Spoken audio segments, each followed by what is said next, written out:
Hello everyone, this is a video just updating our progress on the layout. I suppose it's been a while since we've done a video on this, and I'm not going to bother editing this. This is going to be, I suppose, one dry run, and if there's any mess ups or ums and ahs, I'm just going to leave them in. I'm not going to edit a video with so much info going on.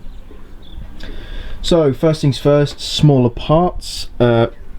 Bought a rolling rose. This is DCC Concepts, little modular system. You just plop it on the rails. Very useful. We used it on repairing one of our locos. More on that later.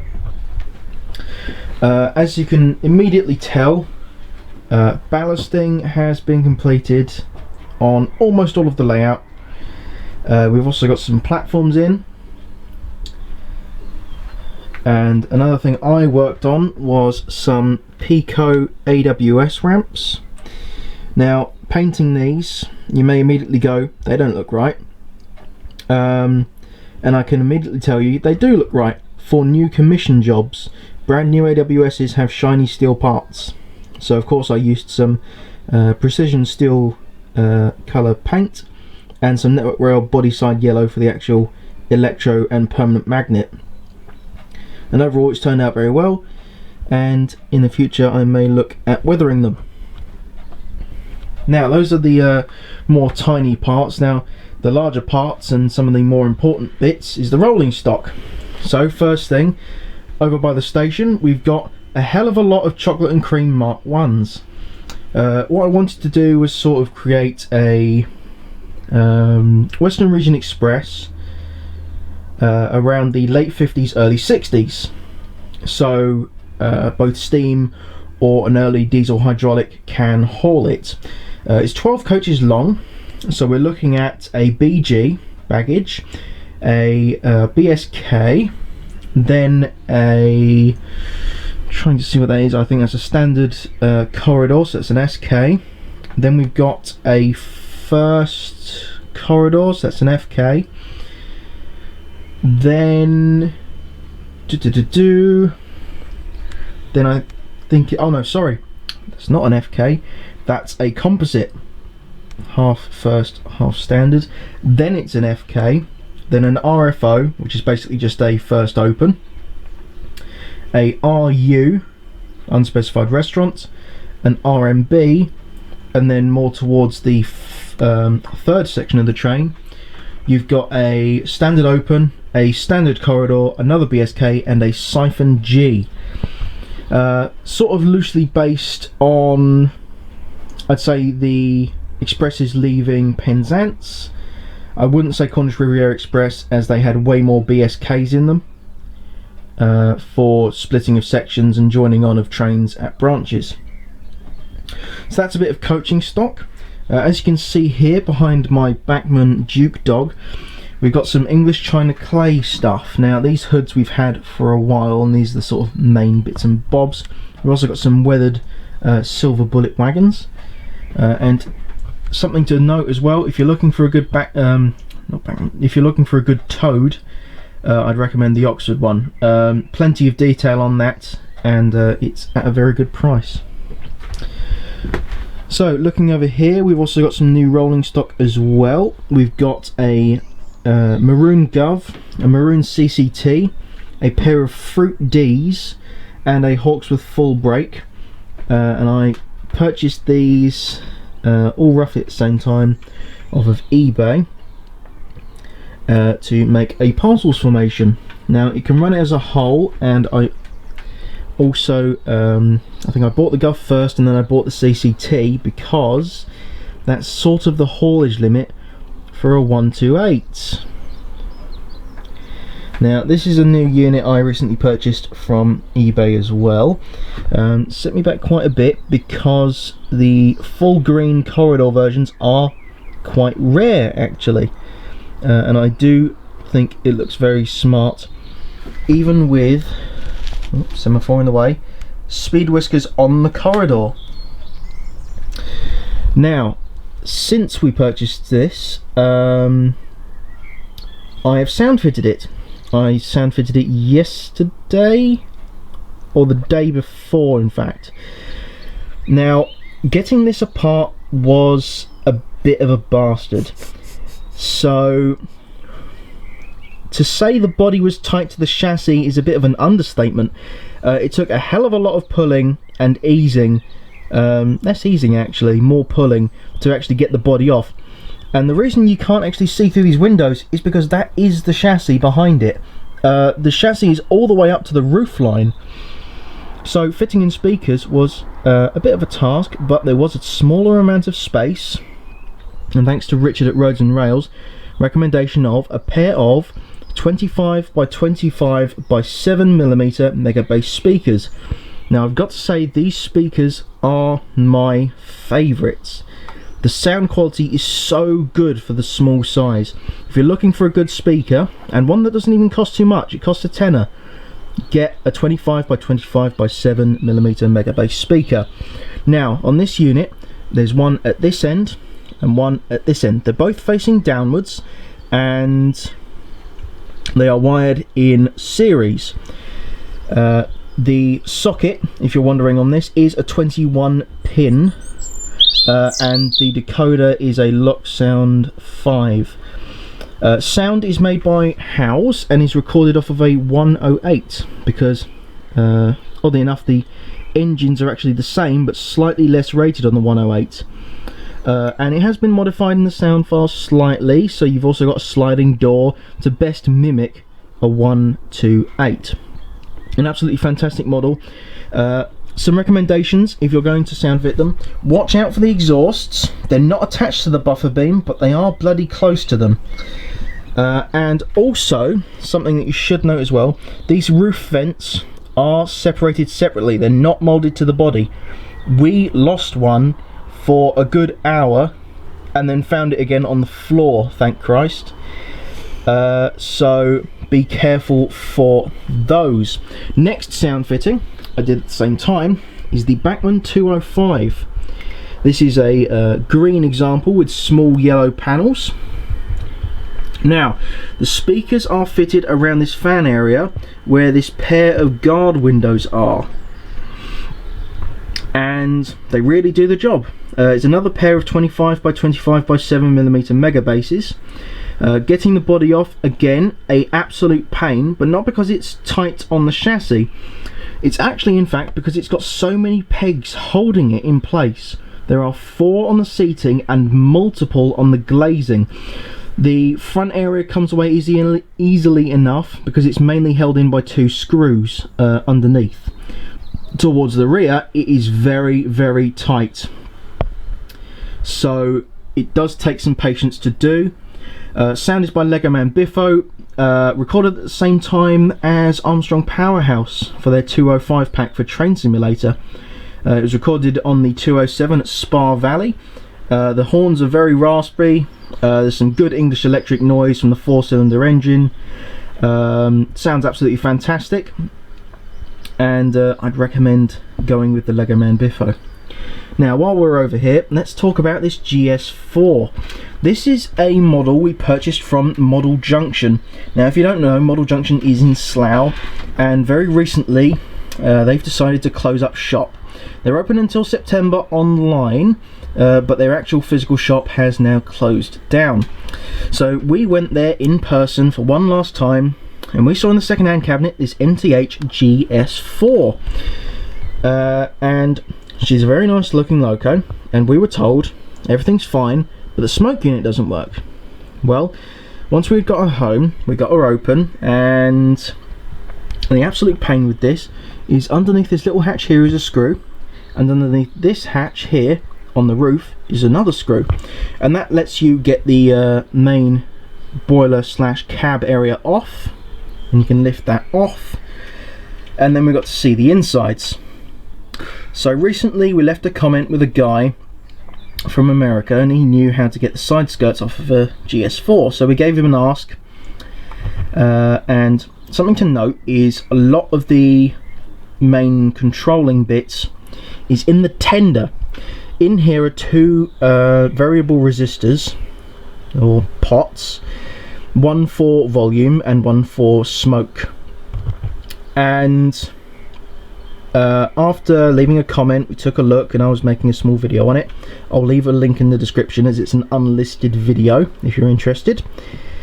And bizarrely, after having a look at the soldering underneath and giving it a little bit of a scrub and a clean, it seems a little bit of gunk was causing maybe a short, and lo and behold, while making the video, the smoke unit started working again, which was absolutely bizarre. But it does mean we saved about £200 on this model, which is absolutely insane. And now we have a fully working MTH GS4, which is brilliant. Looking over here, this was the third project I worked on Saturday. This is my model of Britannia. It's made by Hornby. As you can tell by the white roof, it's the special edition for the Royal Train. And before, I had fitted her with wheel tappers sound. Now, I had ordered a specific speaker that I had measured in comparison with the measurements on the tender body, so that it would fit. We got sent the wrong speaker, and I didn't realise that until I had already cut into the new speaker, which sort of meant I couldn't return it if I wanted. So I pressed on, and alongside my order for the 128 sound and the 205 sound, I purchased a separate 25 by 25 by 7 mega bass speaker, and she sounds so much better. There's a real good amount of bass to the exhaust. She's absolutely fantastic. Again, really recommend that speaker.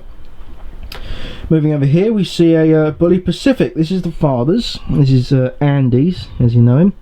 Sir Eustace Missenden. Wheels are malachite. It's sort of gone all out really on the malachite. Early crest on the tender, and she's fitted with sound. As he notes, he noticed that there's only 3 chuffs per rotation, so maybe worth looking into certain CVs.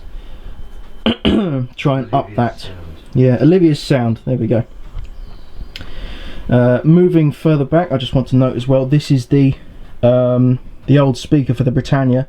As you can see, I had to really butcher it, yeah. Cut it apart, and that's very much the width of the tender. That was a very direct fit, and it was a struggle to fit everything in. But now with the new speaker, it's even smaller than this, and it fits very comfortably into the tender. So there we are. Let's pop that over there, pardon me. Moving back even further, this is a birthday present that I got. A Blue King Richard II. A very nice looking loco.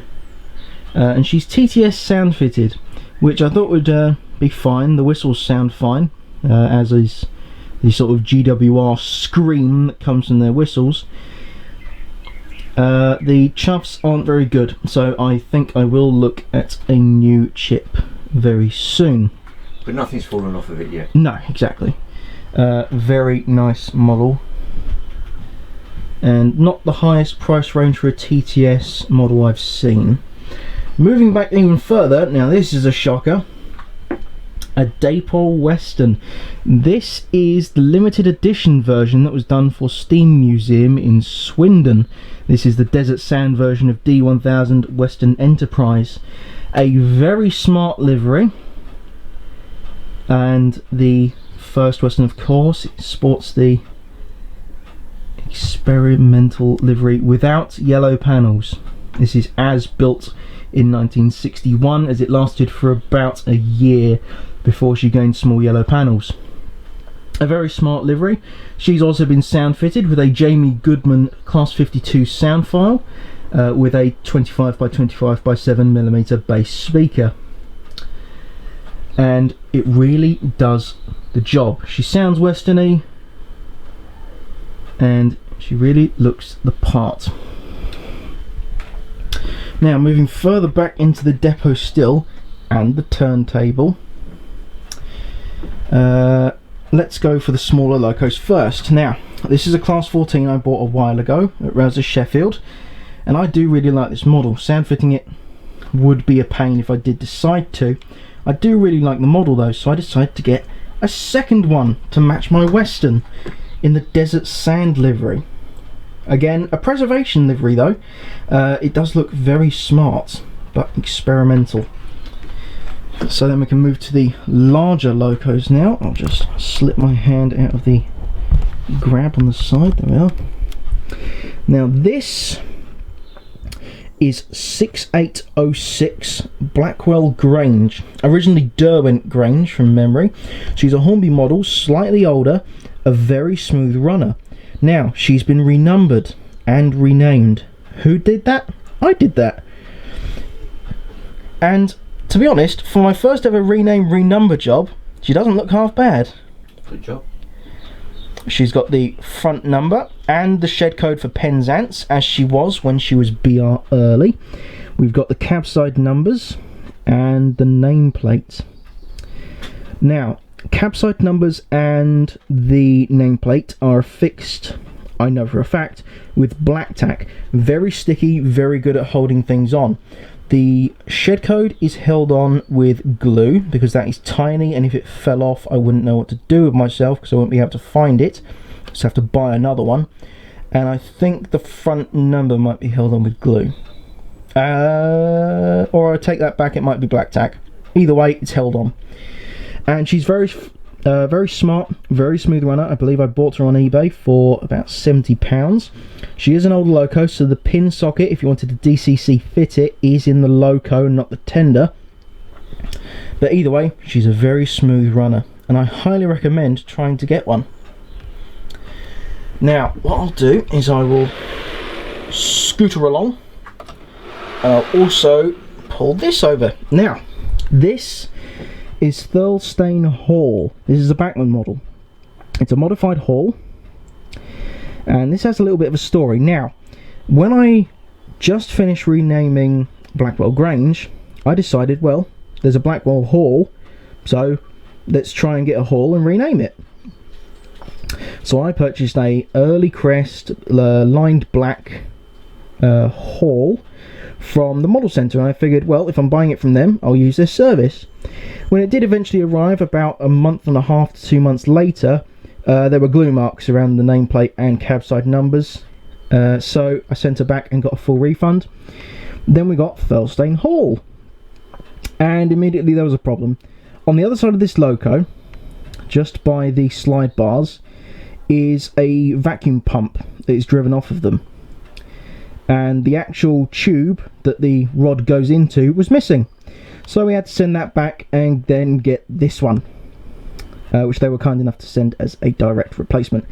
A smooth runner from the box. The drawbar is a tad saggy, so maybe give a little bit of a tightening to the screw so we can perk it up a bit. Otherwise, an absolutely fantastic model. So I'll scoot that one out of the way and bring this forward. That's a Bachmann modified Hall. This is Blackmore Vale, another Bullied Pacific, an older loco this time, another one of the father's purchases. He's really been bitten by the malachite bug, and of course it does look very smart and very striking. With speaker. And finally, I have to poke my finger into the shed and drag it out by the tender.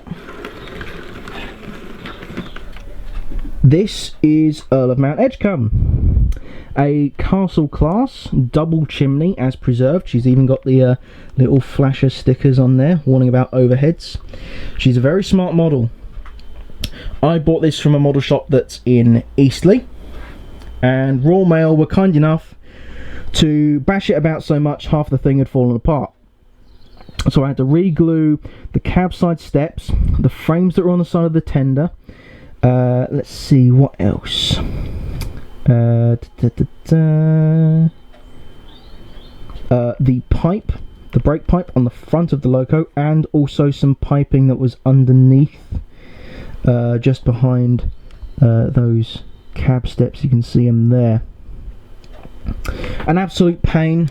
but after a lot of glue, she ran absolutely smoothly. Oh, also the tender body was loose because, as I think a few people know, these Hornby tenders are held in with 2 screws, and the bracket that it attaches to is attached to the body. That bracket had come off and was still attached to the screws, so the body of the tender was loose. So even more glue, and lo and behold, she's fine now, and a very smooth runner. So if you're looking for a preserved castle, as a recommendation.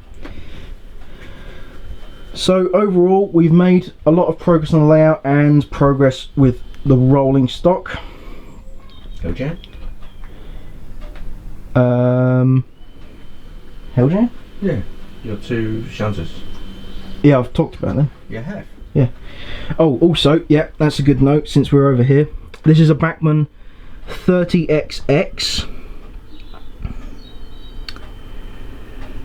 She's based on a Robinson 04. It's an ROD design because, of course, they're successful, they're 280s, they're freight locos. So, of course, ROD being surplus at the end of the war, GWR bought some. Well, the western region, I suppose, as it very quickly became. They did go very quickly. This Bachmann model is very smart, it's well detailed, it's weathered, and these are being sold cheap by a lot of retailers. You can pick one up for about £70. Surprisingly cheap. They run very smoothly, they're heavy haulers, and they look smart. An absolute bargain. I recommend it. So that is the layout and all that's really happened. I'm sure there have been other purchases and other bits and bobs, but these have been the main things very recently that have been on the layout and that have happened. Also, that's another thing I'll quickly mention, and I can prove it with this little wagon. I have been amassing a little fleet of London transport stuff, mainly panniers. I also purchased the exclusive 20 and the Prairie that they've done, and as you can tell, this is a London Transport 3-plank wagon. This is my first ever self-weathering job, and I don't think it looks terribly bad. I mainly did it so I could cover up the number a bit because I could not be asked to renumber it, but I think she looks the part. I have another 2 3-planks that I run with it, and I put some cable jumps in there. I do need to cover it in some matte paint so all the weathering powder is firmly affixed to it. I'd like some opinions on it, maybe some recommendations on if there's any improvements I could make. But I think she looks okay for a first weathering job. So yeah, I've got 5 panniers at the moment, soon to be a 6th with the release of the new Bachmann L92, which I'll be happy about, and I will think about maybe sound fitting them, although it will be an expensive job to sound fit them all. So that's the general consensus, and I suppose thank you for watching. I'm glad that everyone liked the video before, and as a closing note as well, thank you all for 450 subscribers, and thank you so much for the Deltic video getting 202,000 views. That is absolutely ridiculous, and I am thoroughly pleased that you guys are enjoying our videos. So thank you all, thanks for watching, and I suppose we'll see you next time. Ta-ra.